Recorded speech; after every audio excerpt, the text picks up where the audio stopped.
नेपाल में एक बड़े खुलासे ने सनसनी मचा दी है। ये खबर सिर्फ नेपाल के लिए चिंता खड़ी नहीं करती, बल्कि ये भारत के लिए भी चिंता खड़ी कर सकती है।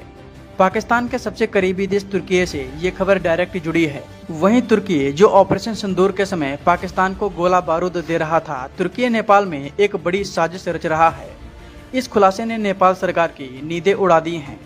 खबर क्या है, चलिए आपको सब कुछ विस्तार में बताते हैं। राणे की साजिश का पर्दाफाश हुआ है। नेपाली अधिकारियों ने कपिलवस्तु, सिराहली, रोहतक, बांके और दाड़ जैसे दर्जन भर से ज्यादा शहरों में छापेमारी की है। जांच में सामने आया कि कुछ विदेशी संगठन बच्चों को सरकारी किताबों की बजाय इस्लामिक शिक्षा दे रहे थे।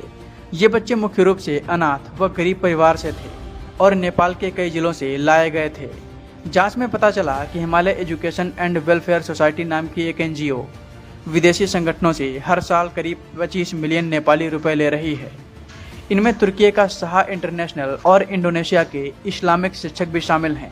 चौंकाने वाली बात यह है कि कई विदेशी नागरिक टूरिस्ट वीजा पर नेपाल आते हैं, लेकिन यहाँ मजहबी गतिविधियों में शामिल हो जाते हैं, जो इमिग्रेशन कानून का साफ उल्लंघन है।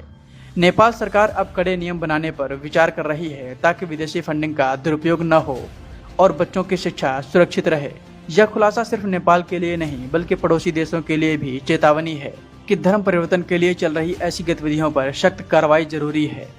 आपको बता दें कि राष्ट्रपति रजब तैयब अर्दोगान के शासनकाल में तुर्की में ऐसे दर्जनों संस्थाएं बनाई गई हैं, जो भारत, नेपाल, श्रीलंका समेत गैर इस्लामिक देशों में इस्लामिक शिक्षा को बढ़ाने के लिए पैसों का इस्तेमाल कर रही हैं, ताकि इस्लाम का विस्तार किया जा सके। नेपाल में ये जो खुलासा हुआ है, ये भी उसी रणनीति का हिस्सा है। तुर्की में कई चरमपंथी नेटवर्क भी मौजूद हैं, जो नेपाल के रास्ते भारत में भी ऑपरेट होते हैं। ये भारत के लिए एक बड़े खतरे के रूप में देखा जा रहा है।